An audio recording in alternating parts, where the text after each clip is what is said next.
বাস্তবে যে মাতা পিতা কেবল নিজের সন্তানদেরই ভবিষ্যৎ চিন্তা করে তার চরিত্র নির্মাণ করেন, সেই সন্তানের প্রশস্তি বিশ্ব সংসার করে। স্বয়ং বিচার করুন। যখন সংসারে দেখার মতো কিছুই থাকে না, তখন মানুষ ঈশ্বরের দিকে তাকিয়ে দৃষ্টি নিক্ষেপ করে।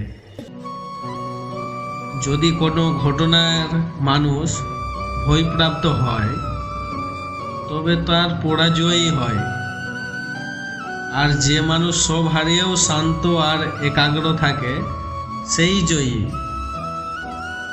বাস্তবে না পরিচয় মানুষের দেহের সাথে যুক্ত থাকে না, তো সম্পর্কের ভিত্তি তার দেহের সাথে যুক্ত থাকে। মানুষের স্বভাব, তার আচরণ আর তার কার্যই তার পরিচয়।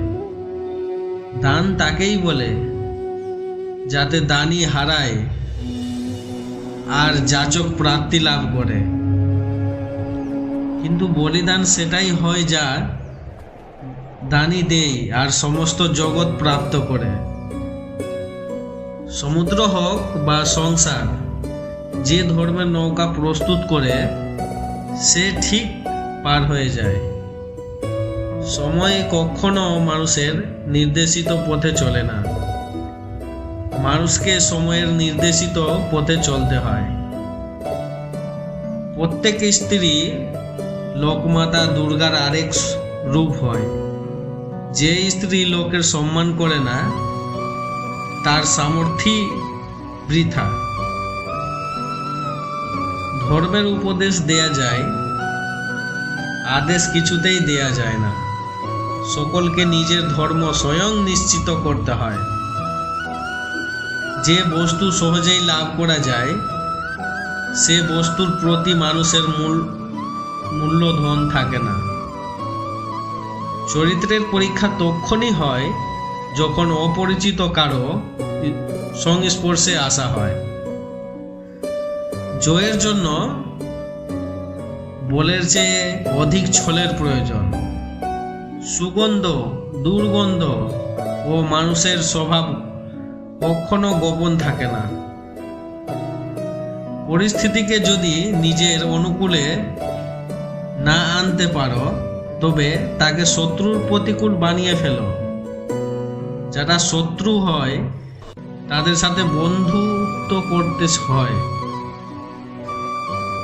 যেখানে বল কাজ করে না, সেখানে ছল কাজ করে। বিরোধিতা শক্তির প্রমাণ হয় না। বুদ্ধিমান সেই যে সহনশীল সহ করতে পারে। যখন হৃদয় থেকে ক্রোধ আর বিরোধিতা দূর হয়ে যায়, তখন সহনশক্তি ধর্মের শক্তিতে পরিণত হয়। ক্রোধ থেকে প্রতিশোধের জন্ম হয়, আর ধর্ম থেকে ন্যায় জন্মায়। তোমার জীবনেও যদি এমন সময় আসে যখন তোমার উপর কোনো অন্যায় হয়, তবে ন্যায় করার পূর্বে নিজের ক্রোধের উপর অঙ্কুশ অবশ্যই রেখো।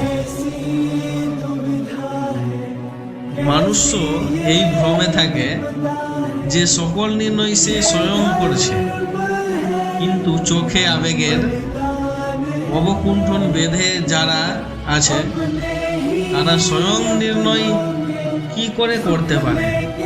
বাস্তবে সব নির্ণয় নিয়তিই করে। যে বৃক্ষ তীক্ষ্ণ ফল দান করে, সে বৃক্ষকে উৎপাদন করে। মধুর ফল প্রদানকারী বৃক্ষকে রোপণ করতে হয়। সেই বৃক্ষকেই আধিক খাদ্য গ্রহণ করে বা শাখা প্রশাখাকে কাটছাঁট করলে মধুর ফল পাওয়া যায় না। ভবিষ্যৎকে শুদ্ধ করার জন্য এই অশুদ্ধ বর্তমানকে ধ্বংস করা অনিবার্য। ভবিষ্যতের উদীয়মান সূর্যের প্রথম কিরণকে দেখো, যা সবার জন্য প্রতীক্ষা করছে, ও উপহার দেন। অন্ধকার মনের হোক, হৃদয়ের হোক বা বাস্তবিক হোক, তার থেকে কেবল উভয়ের উৎপাদিত হয় কেবল ভয়। স্বয়ং বিচার করুন। কখনো কখনো কোনো ঘটনা মানুষের জীবনের সকল পরিকল্পনা ভেঙে দেয়, আর মানুষ সেই আঘাতেই জীবনের কেন্দ্র বানিয়ে নেয়। কিন্তু ভবিষ্যৎ কি? মানুষের পরিকল্পনার আধারে নির্মিত হয় না।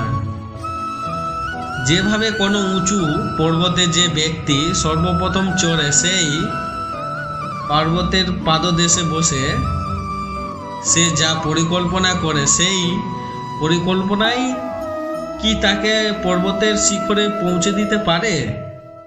না। বাস্তবে যত উপরে ওঠে তত নিত্য নতুন পরীক্ষা, নতুন বিড়ম্বনা, নতুন ধরনের অবরোধের সম্মুখীন হয়।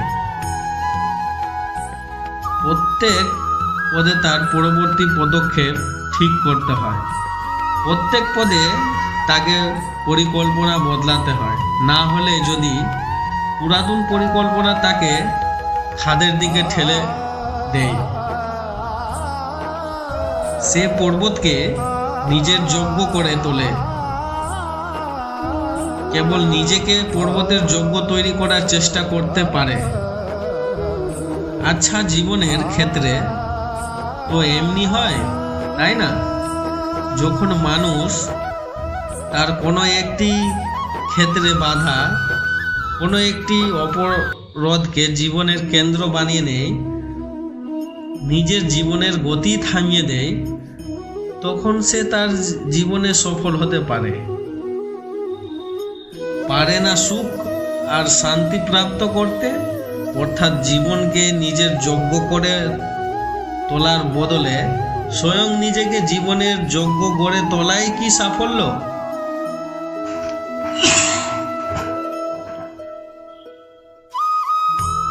আর সুখের একমাত্র মার্গ নয়?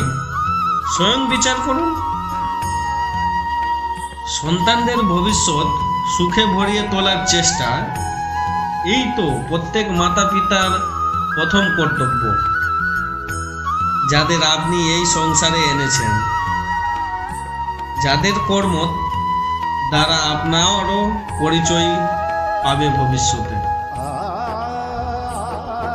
তাদের ভবিষ্যৎ সুখদায়ক করার চেয়ে অধিক গুরুত্বপূর্ণ আর কিংবা হতে পারে। কিন্তু সুখ আর সুরক্ষা এসব কি মানুষের কর্ম থেকেই প্রাপ্ত হয় না? মাতা পিতার দেয়া ভালো বা মন্দ সংস্কার বা তাদের সুরক্ষা, এইসব কি মানুষের কর্ম থেকেই প্রাপ্ত হয় না? মাতা পিতার দেয়া ভালো বা মন্দ সংস্কার বা তাদের দেওয়া যোগ্য অথবা অযোগ্য শিক্ষা, এইসব কি আজকের সমস্ত কর্মের ফল নয়? সংস্কার আর শিক্ষা থেকেই তো তৈরি হয় মানুষের চরিত্র। অর্থাৎ মাতা পিতা যেমন তার সন্তানের চরিত্র নির্মাণ করেন, তেমনি হয় তার ভবিষ্যৎ। কিন্তু তবুও অধিকার মাতা পিতা নিজেদের সন্তানের ভবিষ্যৎ সুরক্ষিত করার চিন্তায় তাদের চরিত্র নির্মাণের কার্যের কথাই ভুলে যায়।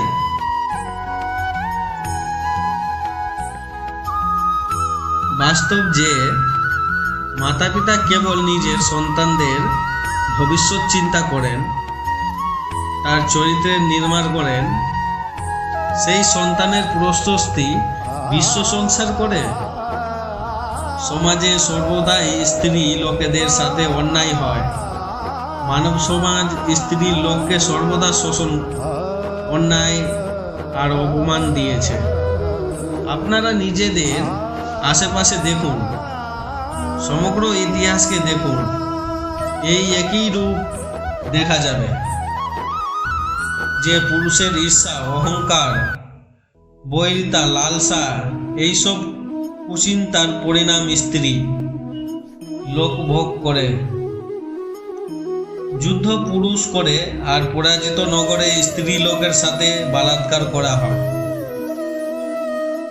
মানুষ মদ্যপান ও দ্রুত ক্রিয়ায় নিজের সম্পত্তি হারায়, আর স্ত্রী, স্ত্রী লোকের সাথে অন্যায় করে, যুদ্ধ পুরুষ করে, আর পরাজিত নগরে স্ত্রী লোকের সাথে বলাৎকার করা হয়। মানুষ মদ্যপান ও দ্রুত ক্রিয়ায় নিজের সম্পত্তি হারায়, আর স্ত্রী, নিজের সম্পত্তি হারায়। লোকদের ভাগ্য নেমে আসে ক্ষুধা। পুরুষের অহংকার ক্ষুণ্ণ হয় আর স্ত্রী লোকের স্বাধীনতা ও সুখে বাধা উৎপন্ন হয়ে যায়। পুরুষ জীবনে পরাজিত হয়ে পরিবারকে ত্যাগ করে, আর স্ত্রী নিজের সন্তানদের ক্ষুধা নিবারণের তার সংঘর্ষ করতে থাকে। সমগ্র সংসারের দুঃখের হিসাব করুন, স্পষ্ট দেখতে পাবেন যে পুরুষের তুলনায় স্ত্রী লোক অধিকতর দুঃখ ভোগ করে। এ কোনো প্রকারের সমাজ রচনা করেছি আমরা, যেখানে মনুষ্য জাতির অর্ধেক ভাগ অপর অর্ধেক